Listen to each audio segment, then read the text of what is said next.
Alright, it looks like Ben Affleck's gonna be our new Batman. And yes, we are all justifiably upset about this. However, there's some good news. Mike and I have written the perfect Ben Affleck Batman movie. Why is it perfect? Because we put every other Batman in it. It's called the Batmendables. Okay, so our movie opens on the twisted skyline of Gotham City. And Ben Affleck, as Bruce Wayne, wakes up, he grabs his morning paper, and they hate him. Gotham hates him, America hates him, and he's all dejected and forlorn, and he can't take it, so he just gives up being Batman before he even starts. He shutters the Batcave, and he throws the keys to the Batcar in the river, and he smashes the bat signal into pieces, and Morgan Freeman hits the road. He's not his tech guy anymore. Maybe he's going to work for Google or Facebook. Maybe he's writing listicles on BuzzFeed. Maybe he's running the CineFix Twitter account. We don't know. What's Morgan Freeman doing? He's out of the picture, man. So suffice to say, Bruce Wayne is just giving up on being Batman. So what does he do instead? He does what Bruce Wayne does best, being a multi-billionaire jerk.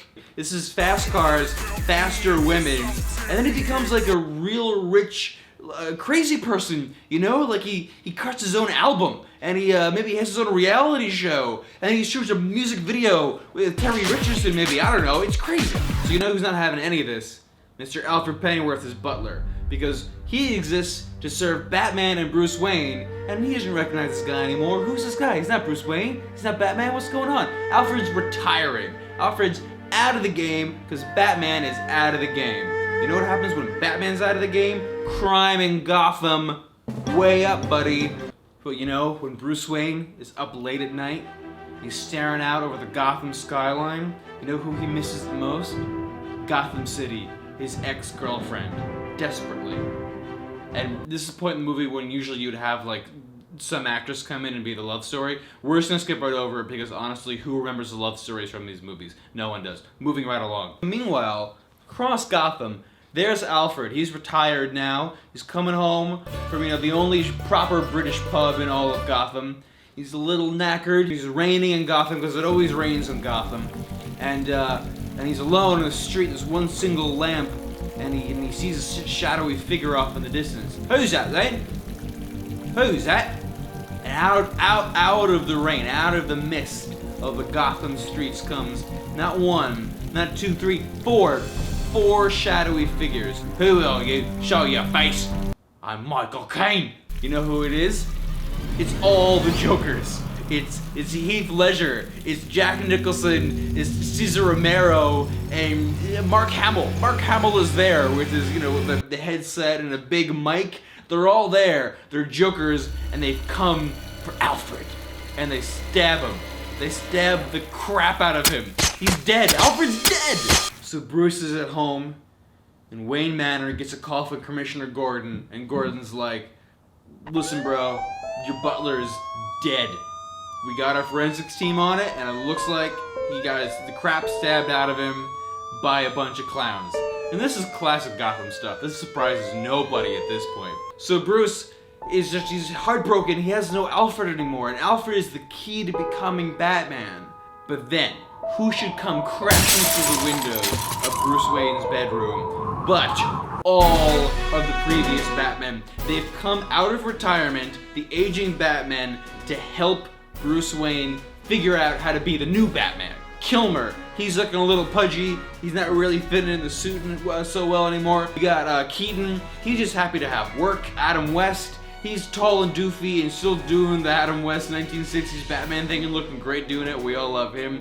And then you got Clooney, he's got a heart out at 5, so he can't spend too much time being Batman, but we're just happy to have a few minutes of him because he's not cheap anymore, man. He is not cheap. All old Batmen are there, and they say, listen Ben Affleck, buck up, we're natural-born Batman, we're gonna hit the streets and take back Gotham. So they bust out onto the street, their fists are ready, and oh my god, do they get hurt. All of them are aged and not good at this, they're inexperienced, and they're just a bad scene front to back, man. So with all of them beaten up, they realize what they have to do. They have to retrain as Batman and get back in the game. It's a 5-way training montage. Batman training, Batman training, Batman training, Batman training, Batman. You got Keaton, he's teaching everyone how to be kind of down to earth and realistic and kind of funny. You got Clooney, he's showing everyone, it's fine to be deeply homoerotic in this. Adam West is showing everyone, listen, don't take this too seriously. You're just a superhero. Have fun with it, it's not a big deal. Val Kilmer is just kind of telling everyone, it's okay to be a filler Batman. So after this big montage, we're at Alfred's funeral, right? And Ben Affleck is there and he's really sad. And who shows up? His old buddy, Matt Damon. Matt Damon comes up to him and tells him, listen, Ben, what you have to realize is that even if you're gonna be a crap Batman, you're still doing important work. Because America needs Batman. It's the only superhero franchise worth watching. And then, I don't know, he does some sort of foreign supremacy thing, and it's sweet. So, the Batmendables track the Jokers back to Arkham Asylum. And when they get to Arkham Asylum, holy crap, Alfred is still alive. Now I know I said he had the crap stabbed out of him earlier. Whatever, it's a movie. So it turns out the Jokers staged the whole Alfred murder thing to flush Ben Affleck out, to motivate him to become Batman, because the Jokers need Batmen, and Batmen need Jokers, and America needs Ben Affleck. Are you following me here? This is heavy symbolism. So Ben Affleck and Heath Ledger Joker, they have this skirmish, this little showdown, where Heath is like, listen, Ben Affleck, I saw you in Daredevil. What do you think you're doing being a superhero? And Ben Affleck's like, no, I'm gonna be good. I'm an Oscar-winning actor. And Heath Ledger's like, no, you won an Oscar for Best Picture, and you share that with George Clooney and a guy named Grant Heslov. Don't kid yourself, buddy. And then Ben is like, oh no, maybe he's right. Maybe I can't be Batman. Maybe I don't deserve to be Batman. Ben Affleck returns home to Wayne Manor, dejected, broken. He's all inside his head because of the Joker. But guess who's waiting for him at home? It's Christian Bale. You thought I forgot about him, but I didn't. He's there, and he has advice for Ben Affleck.